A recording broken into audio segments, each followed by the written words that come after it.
Boa noite a todos e todas. Sejam todos muito bem-vindos, sejam todas muito bem-vindas. 19 horas em ponto, 7 da noite, nesse domingão, nosso já tradicional horário, em que nós estamos aqui para debater alguma coisa importante da semana. Vocês sabem que a semana ela vai se deslindando e às vezes a gente fica no meio do caminho. Como eu acho que muita gente já está falando sobre essas questões de indiciamento e acho que, de alguma maneira, esses tópicos acabam sendo redundantes, todo mundo falando a respeito disso. Nós pensamos em tocar numa outra coisa também deveras importante, eu acho até que, inclusive, essencial para o futuro do próprio país e da esquerda dentro desse país. Trazendo para vocês hoje uma discussão importante que está ficando um pouco abafada por essas questões de indiciamento. Então, fazendo meu papel aqui, muitas vezes de o chato do domingo, trazendo algumas coisas que a gente não costuma ou não lembra estar falando, hoje nós vamos falar sobre essas questões todas da relação tempo de trabalho, exploração, discurso político, transformação social, essas coisas que, de repente, no meu entendimento, caíram no colo do governo de novo, uma pauta novinha em folha, que ele podia estar dando motivo e andamento a isso, e, como já aconteceu outras vezes, o governo parece que não se encanta por esses movimentos sociais ditos espontâneos. Vamos lembrar que aconteceu a mesma coisa um pouco tempo atrás com relação às mulheres, né?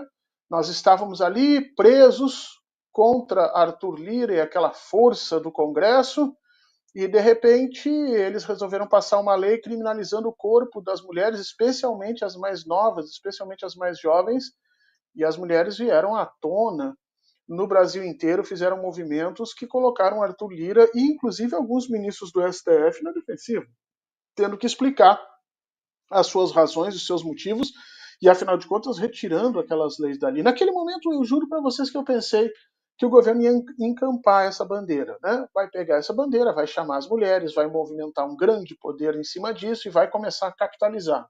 Mas não foi o que aconteceu.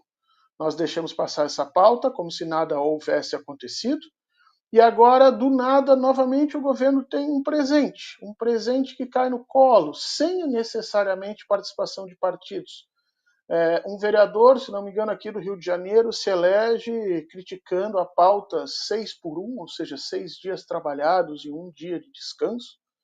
Ganha uma enorme visibilidade em função disso, é eleito em função disso. Esse projeto acaba subindo pelas mãos de deputados e senadores a projetos de lei, e pasmem, da noite para o dia nós começamos a ter até os patrões.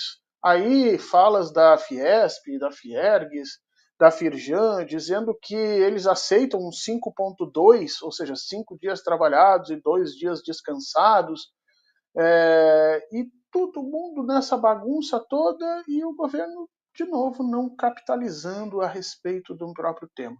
Isso muito me preocupa, porque a gente vai deixando esses temas passarem e no final das contas sobra sempre aquele discurso, o povo não está conosco, ou a gente não consegue mobilizar a população para o processo eleitoral, e essas confusões de interpretação acabam nos tirando um pouco da nossa normalidade.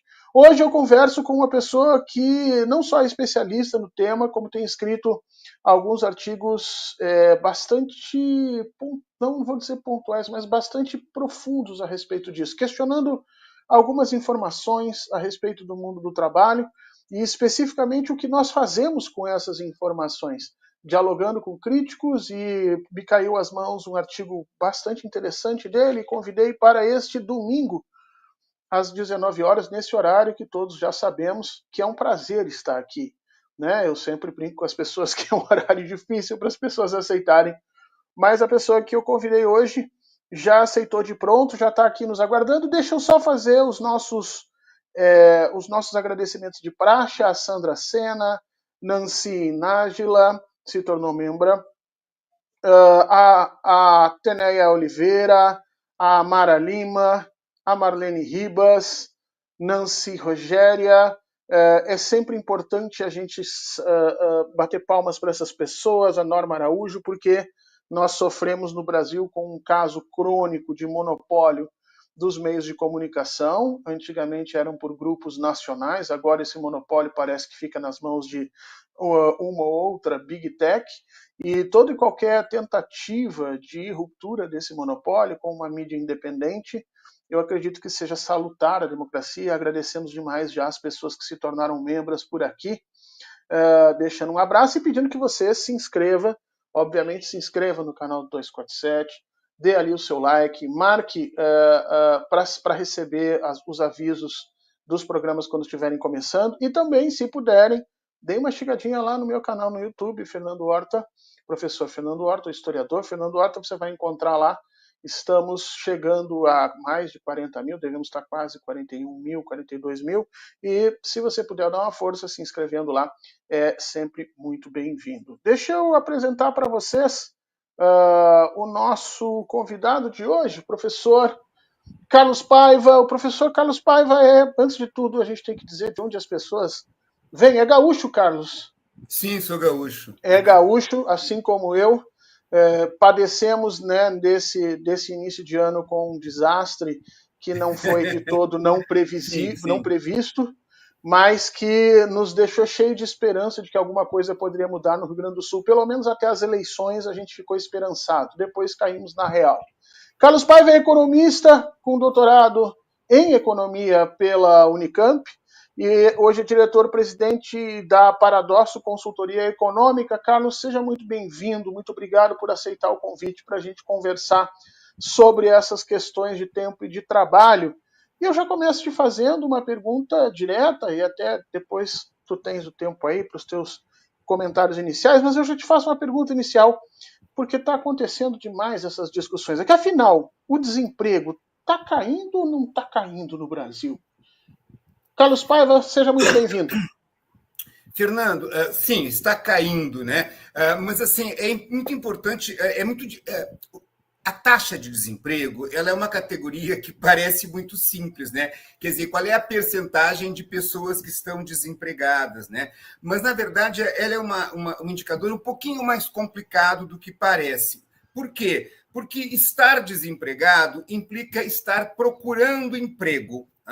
Então, por exemplo, eu tenho 3 filhos, 3 mineiros, na verdade, apesar de gaúcho, eu morei muito tempo em Minas, os 3 meninos, uma menina e 2 meninos são mineiros, e até os 30 anos, o meu filho, que fazia mestrado em filosofia, não estava desempregado. Ele estava fazendo mestrado, tinha uma bolsa, vivia em parte também de pai e mãe trocínio, não estava procurando emprego, portanto, ele não estava desempregado. Então, é preciso entender que a taxa de desemprego se refere apenas àquelas pessoas que estão em idade ativa, mas também estão procurando emprego. Então, isso leva a algumas situações muito, digamos, surpreendentes. Vou te dar um exemplo muito claro, tá? A maior taxa de desemprego da história da Espanha se deu na década de 90.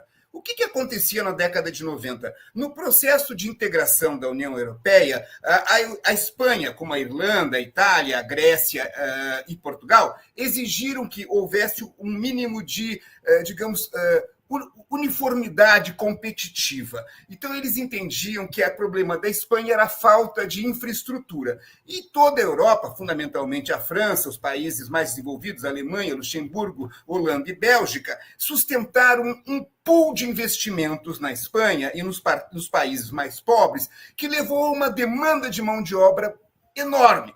O resultado foi que aqueles jovens que, normalmente, depois de acabarem o 2º grau, passavam um tempo vivendo de patrocínio e viajando pela Europa para conhecer o mundo, passaram a procurar emprego. Então, justamente quando aumentou a oferta, as oportunidades de trabalho, aumentou a oferta de emprego, a taxa de desemprego explodiu. Porque antes as pessoas não estavam procurando emprego, percebe? Então, existe um elemento aí na taxa de desemprego que muitas vezes foge à compreensão de quem toma elas, digamos, como um dado absoluto, ok? Então, vamos ver a primeira coisa, o seguinte: a taxa de desemprego no Brasil caiu, mas, em grande parte, essa taxa caiu recentemente, nos últimos 2 anos, em particular, do governo Lula, em boa parte pelo Bolsa Família.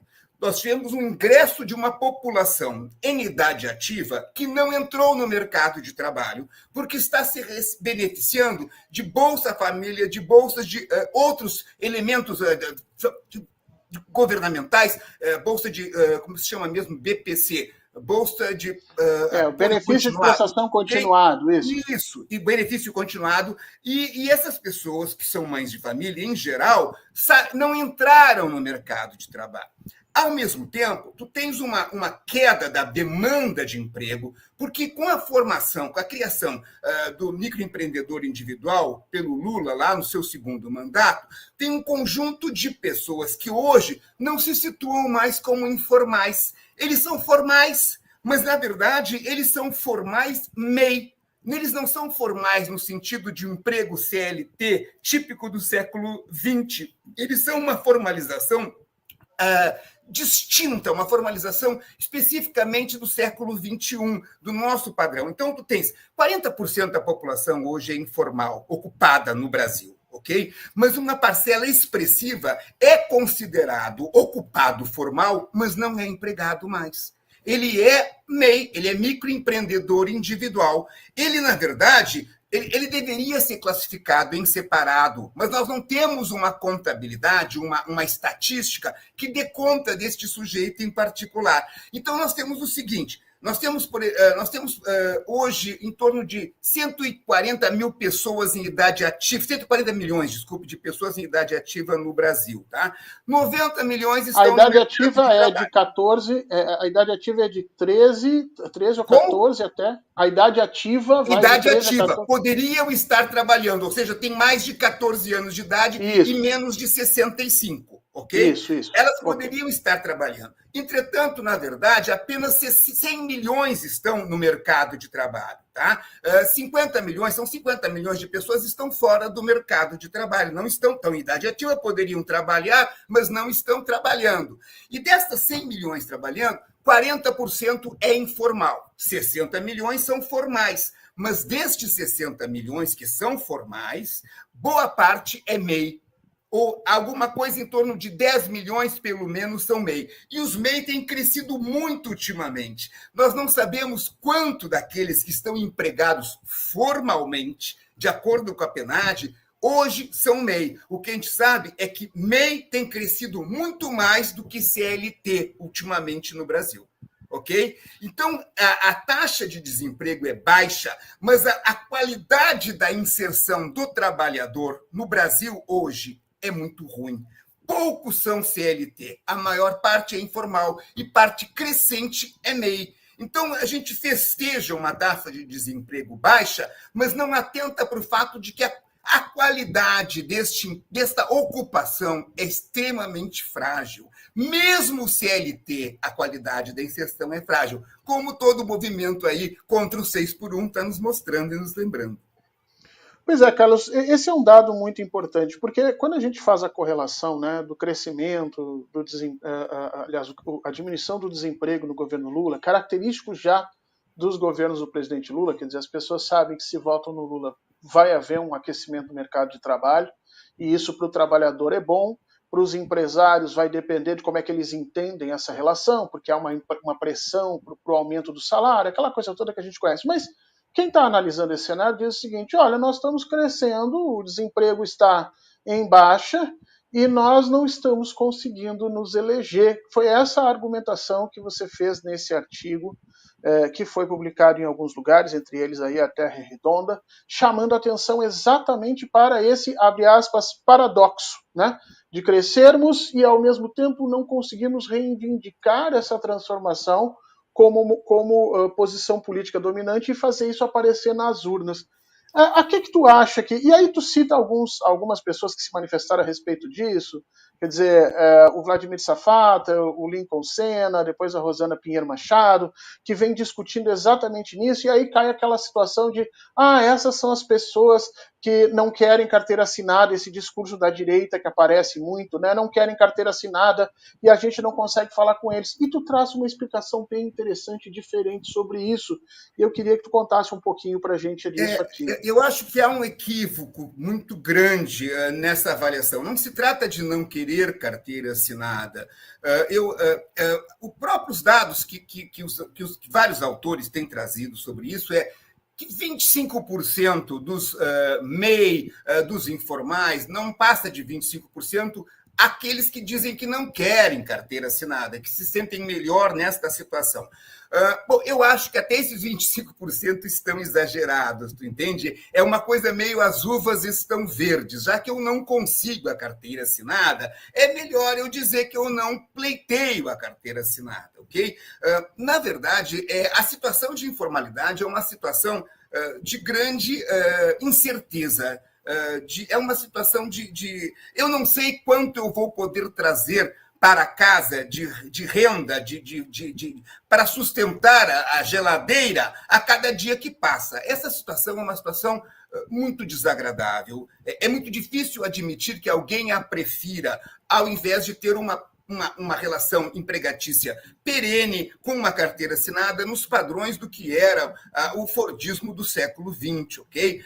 Com salários industriais bastante confortáveis e crescendo a participação na renda nos trabalhadores, né? É óbvio que só não podemos ter saudades disso aqueles que não viveram isso em momento algum, não conhecem, não leram sobre isso, tá? Então, eu acho que essa é uma falsa discussão. É óbvio que se preferiria um grau maior de formalidade, de empregos com direitos, com garantias, com dificuldades para demitir, com 3 meses, pelo menos, de salário em caso de demissão sem justa causa, como é ainda hoje legalmente no Brasil, mas nem sempre se cumpre. E isto são direitos que dão maior certeza, maior segurança com relação à qualidade da sua inserção profissional e da sua renda e sustentação da família. O problema é que o emprego está caindo no mundo todo, né, Fernando? Isso não é apenas uma característica do Brasil. Eu escrevi recentemente um artigo, que inclusive mandei para ti, não sei se tu chegaste ou pudeste abrir, sobre as eleições nos Estados Unidos, né? Entre 1979, no governo Carter, até o Biden recentemente, os Estados Unidos perdeu 7 milhões de postos de trabalho formais na indústria. 79 foi o ano de maior emprego na indústria nos Estados Unidos. Isso não significa que não tenha elevado emprego em outros setores, especialmente nos serviços. Mas setores que eram do emprego fordista tradicional, eles vêm caindo no mundo todo, inclusive nos países desenvolvidos e no Brasil também. E aumenta a informalidade e o trabalho por tempo, como nos Estados Unidos hoje é o padrão, sem garantia nenhuma de férias, de nenhum 13º, enfim, de nenhuma das garantias que o welfare state criou nos Estados europeus e que nós tentamos copiar mal ou bem aqui na CLT. Este tipo de emprego ele está caindo. E no Brasil, ele hoje está se tornando... estamos no limite de ser minoritário. Nós temos hoje 40 informal e 60 formal, mas boa parte desses formais são MEI. Então, nós temos tido uma queda na qualidade do emprego, que é transparente. E aí, quando o pessoal diz assim, como é que com uma taxa de desemprego tão baixa, o trabalhador não vota no partido do governo Lula, no PT ou nos partidos de esquerda que estão no mesmo campo? Acontece que tu tem uma taxa de desemprego baixa, mas tu tens uma qualidade de inserção no trabalho que é muito ruim. E boa parte daqueles que não estão no mercado de trabalho, são 60 milhões de pessoas, eu fui ver os dados agora, eu tinha dito que eram 40 ou 50, são 60 milhões de pessoas em idade ativa, fora do mercado de trabalho, que estão vivendo com Bolsa Família de R$600. Isso não é alguma coisa que dê um mínimo de segurança ou capacidade de uma família se considerar satisfeita, plena e segura na sua inserção. Essa é uma realidade que não leva a um aplauso ao governo do Lula e não se reflete nas eleições municipais, como nós vimos. Existe grande insatisfação com a qualidade da inserção do emprego hoje em dia, e com toda razão, né? Enfim, essa é a realidade que vivemos. Querido, não estou te ouvindo, tu está sem som. Desculpa, eu tinha desligado aqui porque passou uma motoca aqui embaixo, entendeu? O pessoal tira o abafador das motocas e aí o barulhão é grande. O pessoal tem. A gente tem que fazer uma distinção aqui importante, que é o seguinte: quem ganha Bolsa Família não necessariamente precisa ficar fora do mercado de trabalho. Não existe essa regra. A pessoa pode ganhar o Bolsa Família e pode sim estar empregada nesse processo. Inclusive, no governo Lula 2, nós vimos um monte de gente saindo do programa, pedindo para sair do programa num ato de cidadania fantástico que muitas vezes a elite brasileira não tem, porque vamos lembrar que na pandemia um monte de gente se qualificou para receber aqueles benefícios gente que não precisava, gente militares, gente que trabalhava no governo federal, mas nós tivemos no governo Lula 2 um monte de gente saindo do Bolsa Família porque conseguiu um emprego que lhe pagava melhor em condição e não queria acumular as duas coisas, né? Isso é bastante interessante do Brasil de hoje.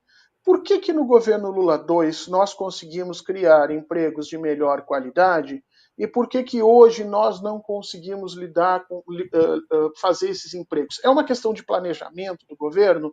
É uma questão de investimento do governo? Ou são o estado de coisas que nós vivemos no mundo? Tu vinhas falando exatamente que há uma diminuição da qualidade do emprego no mundo inteiro, além da diminuição da própria quantidade de emprego. Mas aqui no Brasil, é possível voltar àqueles tempos áureos do governo Lula? Ou o que nós temos agora é exatamente discutir os limites desse processo de exploração através da discussão do tempo de trabalho? Nós tivemos, Fernando, duas mudanças que são importantes para entender a diferença entre o terceiro mandato do Lula e o primeiro e segundo mandato do Lula. A primeira situação é a velocidade de crescimento da China. A China nos puxou pelo boom das commodities nos dois primeiros mandatos do Lula. Apesar da crise de 2008, nós tivemos um boom no setor agrícola, do agronegócio, de exportação, que foi único na história do Brasil. Foi um evento único. E ele deu condições para um crescimento da arrecadação pública, porque o agronegócio tem links, as pessoas em geral dizem assim, mas a agricultura ela é 6% do PIB no Brasil. É verdade, a agricultura só é 6% do PIB, mas o transporte, a logística, o beneficiamento, o financiamento, os bancos que estão junto com isso, envolve como foi o ciclo do café no Brasil. Tu tens ferrovias, tu tens logística, tu tens porto, tu tens produção de sacaria, tu tens um conjunto de atividades que estão vinculadas à agricultura, tanto no período do início do século XX, quanto no período atual. E elas são altamente empregadoras. Então, houve um boom nas commodities puxado pela China que nos ajudou a ter uma situação fiscal muito tranquila nos primeiros mandatos do Lula. E tu não tinha tanta pressão com relação ao equilíbrio fiscal quanto tu tem hoje.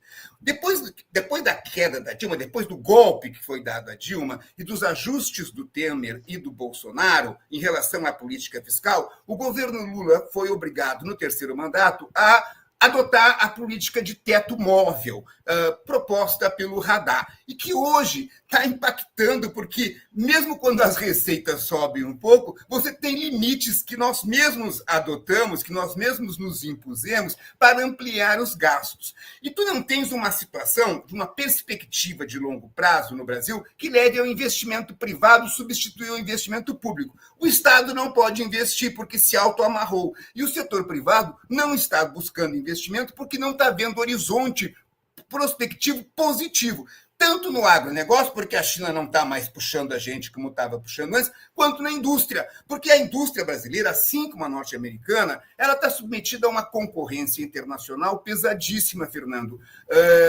Nós simplesmente adotamos uma política de controle da inflação no Brasil desde o Plano Real, tá? Desde 1994. A nossa política de controle inflacionário é simples. Se o dragão da inflação levanta a cabeça, a gente sobe os juros. Tem muita gente que diz assim, mas isso é burrice porque a inflação não é de demanda. Não, não é burrice. Infelizmente, eu sou obrigado a dizer, não é burrice. Você levanta os juros e você atrai dólares de fora para serem aplicados aqui. E o Banco Central joga os dólares do mercado e nós fazemos com que o real se valorize com relação ao dólar. Com isso, todos os importados ficam mais baratos e a gente passa a comprar mais. Da onde? Da China.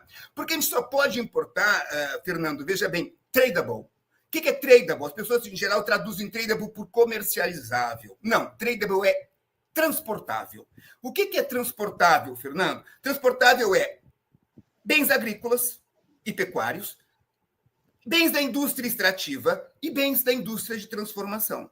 Ora, ninguém produz melhor na agricultura do que o Brasil. Nós temos 3 safras de verão, não existe nenhum país do mundo que tenha isso. Nós temos minério de ferro ali, não precisa escavar, está em cima de tudo. A gente tem petróleo a dar com pau, como diz um amigo meu. Então, tu não precisa, você exporta bens minerais e bens agrícolas. O que a gente importa, Fernando? A gente importa indústria de transformação.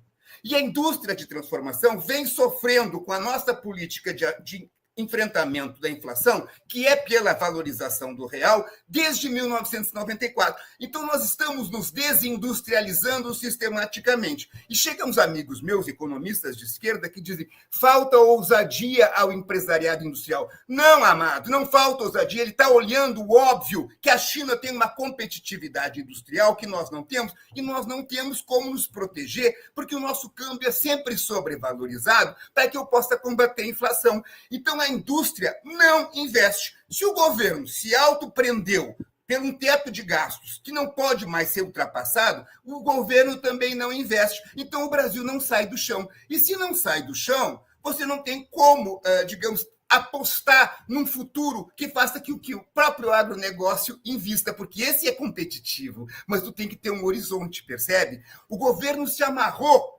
e a indústria não tem condições de estar enfrentando a competitividade chinesa. Então, querido, essa é a nossa perspectiva. A gente vai crescer tipo voo de galinha, 2%. Quando chega a 3%, a gente diz, estamos bombando. Não, nós não estamos bombando. 3% é muito pouco. Existe uma lei chamada Lei de Okun em economia que diz assim, quando você cresce 3%, o mercado de trabalho cresce 1%. Se a tua população está crescendo em 2%, tu vai ter desempregado. Se ele não está desempregado, é porque ele está vivendo de Bolsa Família, ou está fazendo MEI, mas ele não está satisfeito, percebe? Isso não deixa ele feliz. Aí tem a eleição e a gente não ganha, e não sabe por quê. Porque estamos crescendo pouco, ora bolas, é insuficiente para garantir emprego de qualidade. E ainda tem essa questão toda da forma de cálculo que você citou antes nisso tudo, né? Aí eu quero te perguntar uma coisa. Houve aí uma discussão muito grande, e eu tenho muito medo dessa discussão, porque às vezes aparecem argumentos completamente pirados, né? A história do povo que não sabe votar, do pobre de direita, né? A gente começa a rotular as pessoas que a gente não consegue atingir através de um discurso político crítico, né? E aí as pessoas fazem aquele processo de dizer assim, não adianta a gente tentar ajudar porque esse povo vai lá e vota na direita. Esse povo não quer mais carteira de trabalho. Essa gente quer ser empreendedora. Mas as pesquisas com esses trabalhadores precariados mostram dados diferentes, me parece. Quando a gente vai ouvir eles, Carlos, o que esse grupo mais pede, ou o que esse grupo mais deseja de um governo, seja ele de direita ou de esquerda, eles vocalizam isso com certa... A gente tem como compreender? A gente tem acesso a esses dados ou a gente está tateando ainda e ninguém sabe muito bem o que essa população pensa? Fernando, eu concordo com você, está no texto, você leu e coisa e tal, e eu já coloquei aqui. Estes empreendedores gostariam, na verdade, de ter salário garantido e emprego garantido. Eles são empreendedores porque não tem outra alternativa. O sistema capitalista tem um autor que eu gosto muito, tá? Que ele é sueco e alemão, mas trabalha atualmente na Inglaterra, né? Que ele afirma the technology trap. O texto maior dele, ele diz que nós estamos vivendo hoje aquilo que que o Marx nos apontava para nós que aconteceria ainda no século XIX, que é uma automação negadora de trabalho. A gente está vivendo um processo acelerado de negação do trabalho em todos os setores industriais, em função da robotização. Tá? E isso está ocorrendo no mundo todo, nos Estados Unidos, na Europa, no Brasil, e o trabalho mais qualificado está sendo deslocado e substituído pela máquina. Este agente não é apenas o agente industrial, tá? O temor hoje é até mesmo daquele que é o vendedor no comércio, tá? Ele não tem mais ter certeza de que ele vai continuar vendendo, porque hoje nós temos condições de cobrar tudo pelo celular. Tu entra numa loja, pega um produto, passa pela saída na porta e o celular computa lá o que tu está levando contigo no bolso e te cobra. Tá? Nós temos os carros inteligentes que vão substituir os motoristas. Nós temos os drones que vão substituir os entregadores de pizza. Então, há um processo de negação do trabalho crescente. A insegurança está em todas as partes. E quando ela emerge enquanto insegurança, o que faz o trabalhador que vai sendo expulso e que não sabe mais se ele terá condições de se inserir no mercado de trabalho no dia seguinte? Ele tenta ser um empreendedor. E essa tentativa é necessária, o Marx dizia isso, né? O lumpesinato, o lumpenproletariado, ele é um exército industrial de reserva, ele está sobrando dentro do mercado de trabalho e ele precisa se reproduzir. Então, ele vai ter que inventar condições de reprodução que envolve ou voltar para a casa dos pais para ser camponês ou colocar um negócio qualquer. Vamos lá pegar lá o Blade Runner, né? Aquela Los Angeles caótica, em que você tinha alguns grandes, digamos, a Tyrrell, que era a grande empresa, e na rua um conjunto de pessoas fazendo de tudo, de prostituição, jogos, venda de comida, etc. e tal, para sobreviver. Nós estamos indo nesta direção. Agora, este sujeito que está indo ali para o setor empreendedor, ele é um trabalhador. Ele também é um explorado, só que ele está em outra condição hoje. E o que acontece, do meu ponto de vista, Fernando, é que a esquerda não tem palavras de ordem e propostas para esse agente. Tá? Então, eu vou dar um exemplo muito, muito simples para você. Você, como gaúcho, e eu ficamos claramente decepcionados com os resultados das eleições, no Rio Grande do Sul em particular. Foi reconduzido à Prefeitura de Porto Alegre, depois de toda a enchente, depois de ter milhares de pessoas deslocadas das suas vilas, exatamente aquele gestor que era responsável por não ter dado manutenção para as comportas, que nos davam uma certa garantia contra enchentes similares. Tá? Agora, veja bem, o que esse gestor tem que pode ter levado ele a ser reeleito? Algumas coisas que eu vou te contar, por exemplo. Tá? Ele autorizou, junto com seus vereadores de apoio, que se fossem colocados mesas nas ruas para que os bares e restaurantes pequenos, que não podem ter uma estrutura interna para receber os seus clientes, pudessem sobreviver. Então, eu tenho aqui na minha rua, aqui ao meu lado, uma pequena sapataria que era um corredor. Essa sapataria, o sapateiro morreu. Não cabia nada além dos sapatos para trás de um balcão, e a pessoa era atendida na rua. Hoje ela tem um bar. Este bar, na verdade, nenhuma pessoa pode sentar lá dentro, mas ela tem 3 mesas do lado de fora. Essas mesas foram autorizadas por este prefeito. Eu tenho, há muito tempo, me colocaram a seguinte questão ainda no segundo mandato, no início do segundo mandato da Dilma. Tá? O que se pode fazer para diminuir o custo de vida na cidade? Nós temos um problema crasso no custo de vida que nós vimos em 2013, não é só 10 centavos. É o ônibus. O ônibus é caríssimo no Brasil. O que se pode fazer? Eu dei uma ideia no segundo mandato da Dilma. Tuk-tuk. O que é tuk-tuk? É lambreta que bota gente atrás e que caminha e que não tem controle do Estado e que ela simplesmente leva de porta a porta, como existe na Índia, na China, em todo o Sudeste Asiático. Você negocia o preço com o motorista e ele simplesmente te dá um preço mais barato do que o táxi, e mais barato que o metrô, e mais barato do que o ônibus. E com isso ele impõe uma concorrência ao ônibus e a todo o sistema de transporte legal. Propus isso. Ficaram chocados, porque, na verdade, é um sistema de transporte que me disseram lá no ministério onde eu estava prestando consultoria, que coloca a vida do transporte, do agente que contrata o transporte em risco. E o próprio trabalhador está em risco. Se nós não temos regras, regramento, lei, e ao mesmo tempo tu não pode cobrar imposto sobre isso, percebe? Então nós não podemos aceitar. O que fez o prefeito de Porto Alegre que se reelegeu?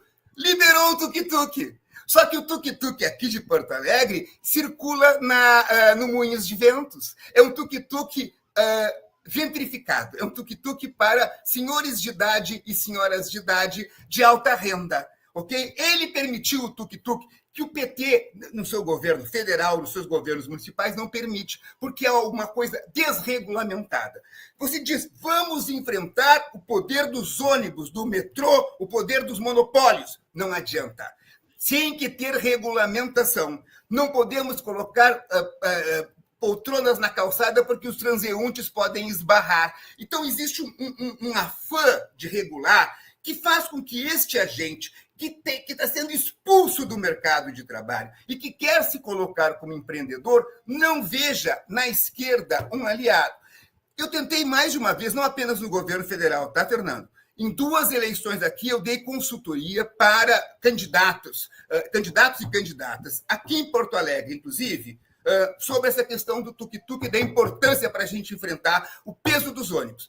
Fui recusado. Isto não pode, não passa por nós. Isto é aceitar o transporte legal e perigoso. Quem fez o que colocou o tuk-tuk? O Melo, que foi reeleito. Percebe? Nós temos que pensar sobre isso. Como é que a gente vai lidar com esta população que não tem emprego e que quer condições de trabalho, mesmo tendo uma loja que é um corredor? Isso que tu tocas é um ponto central, né? Tu mencionasse isso, nós não estamos conseguindo conversar com as pessoas que estão nessa situação. Parece que nós continuamos vendo o mundo a partir das lentes da burguesia e do proletariado, como se não houvesse nada no meio, nada acima, nada abaixo, e essa questão ela tem se diversificado bastante, né? Fica muito claro, no meu entendimento, depois de você ver o que aconteceu em São Paulo, por exemplo, quando você tinha uma figura como o Pablo Marçal, que não dá emprego para absolutamente ninguém, se a gente for olhar efetivamente o número de pessoas que estão dentro da empresa dele são pequeníssimos perto do que seria uma indústria, mas que conseguiu emplacar um discurso como se fosse um empreendedor de ponta com capacidade de gerar dezenas de milhares de empregos, simplesmente assim que ele fosse eleito prefeito de São Paulo, e por muito pouco ele não foi para um segundo turno. Me parece que nós temos não só um problema de comunicação, mas também um problema de planejamento. E aí eu te pergunto, por que a gente não consegue desenvolver boas políticas públicas para lidar com essas questões das novas formas de trabalho no século XXI? É falta de informação que nós temos? É falta de formação da nossa classe dirigente, dos nossos políticos, porque tem muita gente que não quer mais estudar, não quer entender. É falta de conexão com esses grupos de trabalho, desses novos grupos de trabalho. Qual é o ponto-chave que tu acha que nós não conseguimos desenvolver boas políticas públicas e às vezes até nem ouvi-los? Porque agora no governo Lula nós tentamos fazer regulamentação dos trabalhadores de aplicativo e foi em uníssono que os aplicadores de aplicativo não queriam aquilo que o próprio governo dizia que queria. E a gente foi descobrir que as pessoas que fizeram aquele projeto de lei não tinham acesso necessariamente aos dados das pessoas com as quais elas deveriam conversar, que eram os próprios trabalhadores. O que falta nessa engrenagem, até para a gente saber como funciona, como a gente tem que funcionar para 2026?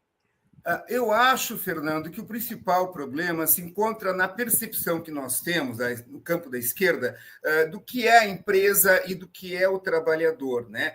Há uma dificuldade de perceber que nós pensamos, quando vamos tentar regular o Uber, a gente pensa assim, vamos tentar impor limitações ao Uber. Porque nós pensamos na empresa gigante, a empresa que realmente explora os trabalhadores e queremos ter uma regulação sobre ela. Mas a gente não reflete sobre a condição daquele trabalhador peculiar que presta serviço para o Uber, percebe? Nós não olhamos para o pequeno empreendedor como sendo um cara que não encontrou um espaço no mercado formal e que tenta sobreviver trabalhando por vezes 7 dias por semana, que é a única condição de sobrevivência efetiva que lhe resta.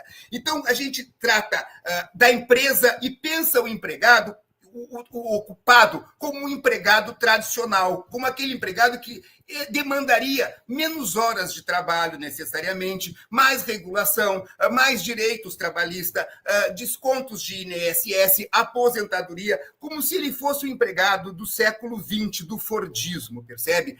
Nós não conseguimos perceber a existência deste agente intermediário, que não é nem empresário, nem o trabalhador assalariado do século passado. Deste agente que emerge na crise do trabalho capitalista, propriamente. A gente não tem um projeto para ele, um discurso para ele, uma proposição para ele. Então, quando a gente... Esse exemplo que eu dei agora para ti, por exemplo, das mesas nas ruas, que viabilizam o pequeno negócio de uma sapataria que era um corredor e que agora tem 3 mesas na rua e está viabilizada, né? Nós vemos aquilo como... Você está explorando o espaço do transeunte, você está ocupando um espaço que não é seu, você está dificultando a mobilidade das pessoas. Não, ele está tentando sobreviver. Ele não é um capitalista explorando um espaço público como se fosse seu. Percebe? Ele é um desempregado que está tentando se viabilizar. Nós não conseguimos olhar para esta pessoa como alguém que seja objeto de projetos para nós. Nós pensamos o capital versus o trabalhador assalariado. Não se trata mais apenas de capital agora. Realmente existe um empreendedor que não é capitalista. É um discurso malicioso, é um discurso falso, é um discurso ideológico do Marçal, que tenta... passar para essas pessoas que elas poderiam passar de pequenos empresários a grandes empresários. É claro que não, porque cada vez tem mais gente nas mesmas condições disputando os mesmos mercados. Só na minha rua tem 3 postos. A minha rua é uma rua curta, tu deve conhecer em Porto Alegre, é Jacinto Gomes, tá? Tem 3 postos de açaí, tá certo? Um deles é esse que eu estou me referindo. Todos de desempregados que não têm mais o que fazer e estão tentando vender sanduíche natural. Este sujeito não vai se tornar um grande empresário, mas ele precisa sobreviver e eu tenho que dialogar com ele. Infelizmente, a esquerda ainda não dialoga. Ela pensa sempre a empresa como exploradora e o empregado como explorado. E ela quer regular, mas cada vez mais nós temos este agente, este MEI, que é trabalhador e é empresário apenas na forma, formalmente. Então, nós temos que ter projetos para ele. E esses projetos, Fernando, nós não conseguimos produzir realmente por preguiça. Eu vou te dizer, a palavra que me vem na cabeça é essa só. Tá? Nós temos um problema sério, eu comentei com você agora. Nós controlamos a inflação elevando a taxa de juros. Bom, e nós temos cada vez mais microempresários em todos os lugares. Estes sujeitos poderiam ser elementos de um combate à inflação. Eles não têm que vender com cartão de crédito. Eles têm que vender à vista, no caixa, percebe? E quando eles fazem isso, eles podem vender mais barato que o supermercado, que ganha porque eles têm o seu próprio cartão de crédito. Mas nós não conseguimos fazer isso. Hoje o Banco Central tem informação sobre os preços de praticamente todas as firmas que existem no país. Então, os preços estão sendo vendidos. A gente poderia criar um aplicativo para dizer, vai lá e compra mais barato daquele lá que é um pequenininho. Mas ninguém pensa nisso. Porque, afinal de contas, você estaria apoiando o empresário. Não é um empresário, é um trabalhador, querido. Simplesmente, a esquerda não conseguiu ainda entender que este agente não é um empresário. Ele é um pobre, coitado, trabalhador tentando sobreviver. E tem que ter política para ele. E no final das contas, Carlos, essa discussão veio à tona recentemente, né? Pelo menos a discussão sobre o processo de exploração, através dessas questões da regulação do tempo de trabalho, né? Então vamos lembrar como é que era. Até o Temer, nós tínhamos aquela condição de 5-2, aí o Temer conseguiu convencer todo mundo que seria ótimo passar para 6-1, porque ia aumentar emprego, o empregador ia contratar mais gente, o trabalhador podia negociar se queria trabalhar no final de semana, e eu me lembro que na época eu me engajei naquela discussão e eu dizia, vai virar obrigação. Quem trabalha no 5-2 vai ser obrigado a trabalhar no 6-1. E se não trabalhar, vai ser demitido. E as pessoas diziam, não, você é um esquerdista maluco. No final das contas, aconteceu o que todo mundo dizia, virou obrigação. E agora começamos de novo com essa movimentação. E os empresários, mais do que espertos, né, como diz no Rio Grande do Sul, loucos de espertos, chegaram a público dizendo, não, realmente, o 5.2 é o que nós aceitamos. Quer dizer, eles estão dando os anéis para tentar salvar os dedos. Porque o correto era a gente estar fazendo, como está fazendo a Europa agora, discutir o 4-3, discutir outras formas de estrutura de trabalho, ou seja, 4 dias trabalhados, 3 dias de descanso. Essa pauta te parece que é suficiente para dar uma aliviada nesse processo de exploração de ultraexploração que nós estamos vivendo e, além disso, nos viabilizar para 2026 ou não? Isso é um discurso político que vai se encerrar ali adiante e nós não devemos gastar muito tempo e espaço com isso. Fernando, eu tenho para mim, eu vou dar uma opinião, não é uma opinião, digamos, talvez tu não concordes comigo, outras pessoas não concordariam, mas eu acho assim, ó, mas é parte do jogo a gente não concordar, grau de informalidade, né, no país. A informalidade é tamanha e a formalidade cada vez mais é aparencial, porque MEI é formal e, na verdade, é ele que cresce mais, que eu temo que nós possamos, digamos, que nós estamos correndo o risco de pedir demais. Eu acho que 4-3 é pedir demais. Eu vou ser sincero contigo, eu sei que isso não é o mais agradável para o nosso ouvinte, tá? Mas eu acho que nós ganhamos o 5-2, entendeu? E acho que é muito importante termos uma conquista agora. Nós não podemos ficar numa luta pelo 4-3 e acabarmos perdendo tudo e continuarmos com 6-1, tá? Do meu ponto de vista, a flexibilização da estrutura trabalhista no mundo, ela é estrutural. Tá? Ela não é alguma coisa que nós possamos barrar com novas legislações. Eu acho que esse, inclusive, um pouco é o engano da esquerda. A esquerda acha que pode controlar legislando. E eu tenho medo de que não seja bem assim. Então, do meu ponto de vista, é preciso legislar naquilo que nós temos a mais absoluta certeza de que nós efetivamente conseguiremos, de que efetivamente será impositivo, que nós poderemos impor. Se você pede mais do que isso, ou vai ser derrotado no Congresso, ou ela vai virar apenas uma lei para inglês ver, ok? Não será de fato implementada, porque existem dezenas, milhares de possibilidades de burlá-la. Por exemplo, contratando cooperativas. As cooperativas definem quais são os horários de trabalho dos seus empregados, porque eles são donos, eles não são empregados, eles são donos, percebe? Então, como a reforma do Temer permitiu que até mesmo na atividade básica de cada empresa ela possa terceirizar e contratar cooperativas, se você transpor um certo limite, partir o 4-3, apenas 3 dias de descanso e 4 de trabalho, você vai acabar tendo cooperativas sendo contratadas para fazer o trabalho básico. E aí os cooperados são donos dela e podem definir quantos dias vão trabalhar, assim como eu posso definir no Uber quantos dias eu vou trabalhar. Percebe? Então, é preciso a gente ter certeza daquilo que vai se conquistar. E eu acho que a conquista segura, do meu ponto de vista, hoje, é 5-2. Esta é uma, como você disse, até mesmo os empresários estão dizendo que podem, e essa é um avanço que nós estamos precisando conquistar alguma coisa, Fernando. A gente precisa de vitórias, percebe? Urge termos vitórias. Nós não podemos ficar sendo derrotados mais uma vez. Né? E o 6-1 é um absurdo, é óbvio, porque aí não se trata apenas de você trabalhar 6 dias e folgar 1. O maior problema é que a folga sequer é no mesmo dia. Você não folga sempre no domingo. Você folga cada vez um dia diferente na semana. Então, para mães, para pais, para familiares, isto é uma tortura. Isto é um novo escravagismo, como disse o nosso o vereador que se elegeu no Rio de Janeiro, justamente dizendo esta proposta. Isso não é uma coisa, não é um escravagismo novo, não. É velho mesmo, entende? Você está trabalhando praticamente todos os dias da semana, é isso. Tá? Então, eu acho que vamos ficar no meio termo, Carlos. Eu acho que tu tens razão. Eu acho que o 4-3 é uma luta que tem que ser amadurecida. Ela não tá clara.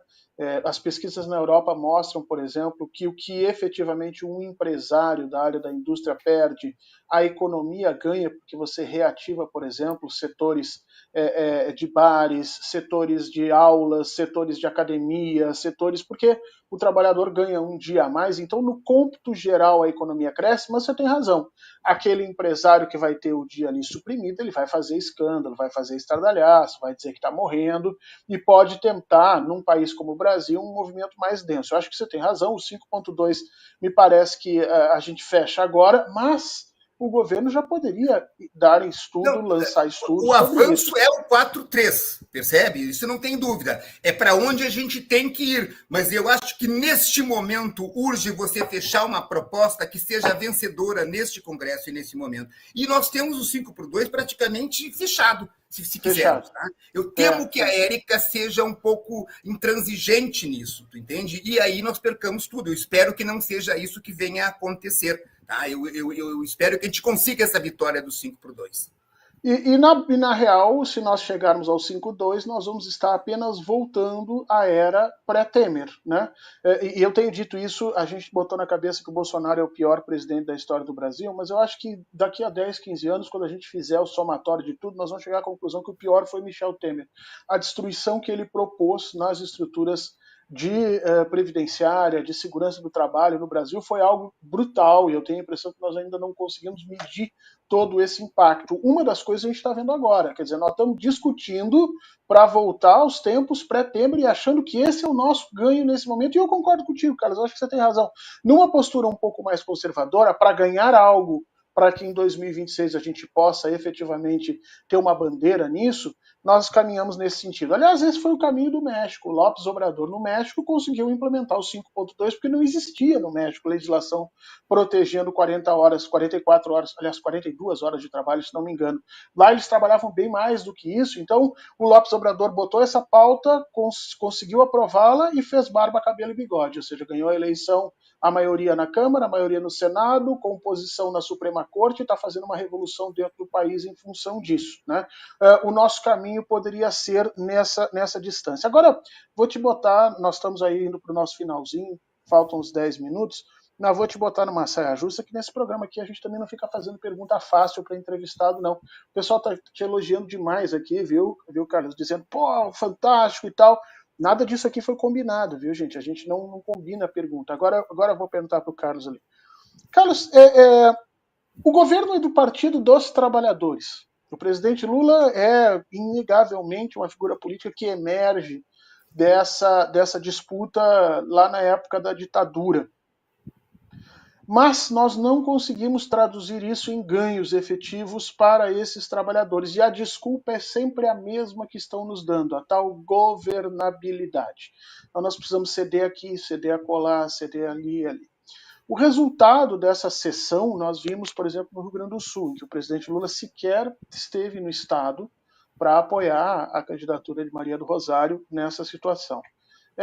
O que falta transformar nisso? É vontade política que está faltando de chegar e dizer vamos fazer? Ou a situação é tão dura nesse momento que nós não temos outra alternativa, nós temos que ficar remendando mesmo para ver se as coisas dão uma melhoradinha ali adiante? Meu querido, realmente você escolheu o final para me colocar, né, numa situação bem complicada. Mas, enfim, eu não consigo escamotear o que eu penso, tá certo? Eu tenho um problema, eu sou um sincericida crônico, né? Eu acho que nós temos mais do que um problema de governabilidade, tá? Nós temos um problema, uma dificuldade do Lula e na escolha dos seus agentes, dos seus economistas, tá certo? Para ir no ponto, né?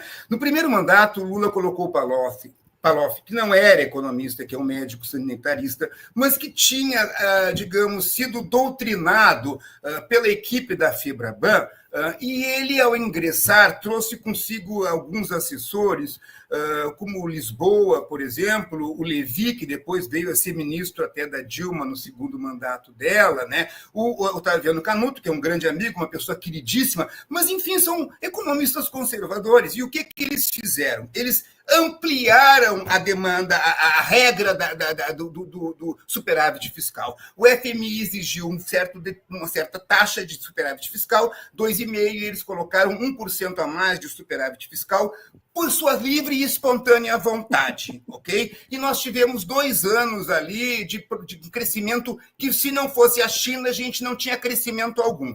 Graças a Deus, teve aquele rapaz lá da casa, o caseiro, que entregou dizendo que o Palocci estava se reunindo demais com gente mais muito estranha, né, do empresariado, e o Palocci caiu. E aí a Dilma colocou lá, que já era da Casa Civil, conseguiu colocar o que do Manteiga, porque a Dilma entende de economia. Ela fez bobagem no seu segundo mandato por razões que nós não vamos entrar aqui, mas, enfim, eu não vou discutir. A Dilma foi minha colega na Fundação de Economia e Estatística aqui no Rio Grande do Sul e é uma grande economista. E ela botou em ordem, e só houve crescimento da economia brasileira porque a China puxou e porque a Dilma, na Casa Civil, com o Manteiga, colocaram em ordem as coisas. Se dependesse do Palocci, não ia para frente. Tá? O Haddad não é economista. Ele tem a formação de economia igual a do Palocci. Ele fez mestrado em economia no INSPER, que hoje tirou da FGV o título de o mestrado mais conservador de todo o Brasil. A formação de economia que ele obteve com Lisboa e com Levi. E ele pensa de uma maneira quadrada, para dizer o mínimo. Então, ele se autoimpôs um limite no questão fiscal. Foi ele que fez a opção do teto móvel. Eu tinha a esperança que um dia ela voltasse para a minha companhia, que os assessores dele, como Guilherme Melo, que é da Unicamp, tentassem mostrar para ele que não era por aí que ele tinha que ir. Mas não parece que está funcionando, percebe? Se dependesse do Haddad, ele teria feito o pacote cortando em gastos de educação e saúde para garantir que a Faria Lima ficasse satisfeita. Aí não dá, percebe? Aí eu morro de saudades da tia Dilma. O problema não é apenas de governabilidade. Nós estamos nos amarrando, como diz o Varoufakis, aquele economista grego.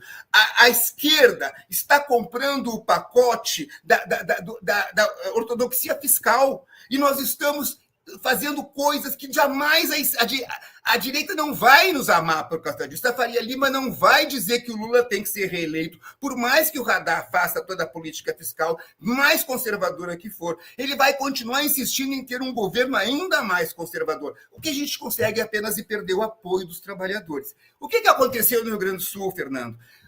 Nós tivemos uma situação... Eu tenho familiares, Fernando, que tiveram a casa totalmente destruída. A minha sogra não tem sequer uma fotografia da sua família. Ela tem 80 anos e perdeu tudo. Perdeu o sofá onde sentava o marido dela. Ela é viúva. Perdeu absolutamente tudo. E o que ela recebeu? 5 mil reais. Ela sempre votou no PT, Fernando. Ela não foi votar. Percebe?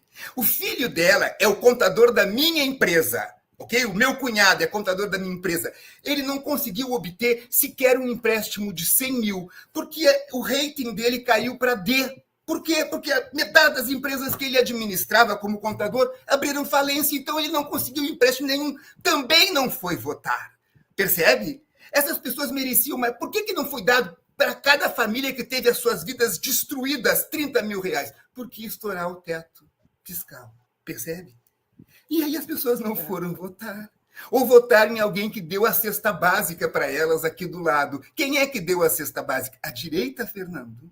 Percebe? E aí a gente fica assustado. São pequenos empresários, são pequenos negociantes, são famílias que tiveram a vida destruída. Mas é mais importante agradar a Faria Lima. E aí não dá, queridos. Aí não dá. Carlos, está sendo as pessoas aqui te aplaudindo, um monte de gente te mandando é isso aí, ótimo te ouvir, excelente isso. A gente sabe o custo desse tipo de fala, eu tenho me manifestado também de forma crítica com relação a algumas coisas no governo, e a gente sabe que muitas vezes as pessoas não entendem, acham que a gente está jogando contra, mas não é jogar contra. Não! Né? Pelo contrário, eu estou desesperado para jogar a favor. Exato. Avançar tem várias formas de se avançar, e não necessariamente uma só. Então, é preciso que a gente bote um pouco a cabeça no lugar e veja que 2024 foi um aviso muito claro de que se seguirmos por este caminho, 2026 vai ser uma desgraça, vai ser um desespero. E se em 2026, além desse desespero, o presidente Lula resolver tirar umas férias que ele merece, porque esse cara, no meu entendimento como historiador, é o maior presidente da história do país. Só ele pode vencer as eleições. Só que se ele resolver tirar as férias, não tem o que faça, entendeu? A gente perde a eleição para todo mundo nesse processo. Então, é preciso que a gente tenha ainda 2 anos, né? Eu tenho conversado com algumas pessoas, economistas, inclusive, e as pessoas estão me dizendo, Fernando, já não dá mais tempo, porque 2 anos para um país do tamanho do Brasil é complicado para movimentar esse tamanho, essa monstruosidade que é a economia brasileira. Mas a gente precisa começar a tentar, né, Carlos? Se a gente resolver, a partir de agora, entrar no derrotismo, não sai mais, né? Sem dúvida, querido. Nós temos que tentar. Mas é isso aí. Bom, felizmente, né, nós tivemos. Olha, eu tenho lá as minhas críticas ao Camilo na educação, as tentativas dele de aproximar os setores da educação privada e coisa e tal. Mas não fosse o Camilo, não fosse a ministra da Saúde, talvez o Haddad tivesse conseguido impor o seu pacote, né? Graças a Deus, nós temos lá dentro pessoas e o Lula ouve. Percebe? Porque este é o nosso problema. É uma crença de que a gente vai conquistar a direita sendo ordenado fiscalmente. Não, nós apenas conseguimos perder a esquerda. É apenas isso que nós estamos conseguindo. E isso é trágico. Carlos, eu quero te agradecer demais a tua fala aqui. Dá um abraço no Elismar Santana aqui dizendo que no 247 não se pode criticar o Haddad nem o PT. Não é verdade. Veja, quando eu conversei com a Tuxo me disse, Fernando, este é um espaço livre, estamos aqui sim, fazendo as nossas críticas. Se eu critiquei aí, como é que não pode criticar? Ora, estamos no ar ainda, então é comum esse tipo de coisa. Às vezes é porque, como no 247 tem gente de todas as linhas, gente que concorda, e acho que essa pluralidade dá força para o 247, até peço que as pessoas vão lá, né, votem na gente no Prêmio Best para a gente ganhar pelo 2º ano consecutivo e tal. Às vezes as pessoas pensam que é uma questão de posicionamento político para trabalhar aqui. Não, é uma questão de liberdade. A gente pensa de um jeito. O Carlos deu algumas aulas aqui sobre relação política e economia, pelas quais eu tenho só que te agradecer, Carlos. Quem quiser te encontra onde? Twitter, YouTube, por carta, como é que funciona? Bom, eu tenho mais de uma página no Facebook, eu tenho mais de 60, tá, Fernando? Como diz, eu uso, na verdade, o WhatsApp, que na verdade é fechado um pouco, né? Mas assim, eu tenho mais de uma página no Facebook, minha empresa tem página no Facebook, é por onde eu me comunico, tá? Eu não consigo usar o Twitter, especialmente agora que ele virou X do Musk, eu tenho uma certa aversão a ele, tá certo? Mas as pessoas então te encontram via Facebook, Carlos Paiva mesmo. Eu acho que é o mais fácil, querido, ok? Mas eu posso também, enfim, se alguém efetivamente quiser uma demanda e falar contigo, tu tens o meu WhatsApp, não tem problema nenhum. Claro. Não, é só para as pessoas passarem a te seguir, te ouvir, né? Porque a gente, quando empodera vozes, é sempre importante que isso seja sequente. Tá ótimo. Eu agradeço muito, tá? E só preciso de um comentário assim. Eu acho o Fernando Haddad um intelectual maravilhoso. Eu acho que ele, em termos de filosofia política, ele é genial. Mas ele realmente não entende de economia. O que eu posso fazer? Entende? Eu tenho ouvido essa crítica de muita gente também. E vamos ver se as coisas modificam. Precisam modificar, ou 2026 vai ser bastante mais difícil do que a gente esperava. Carlos, muito obrigado por tê-lo aqui. Obrigado pela tua coragem.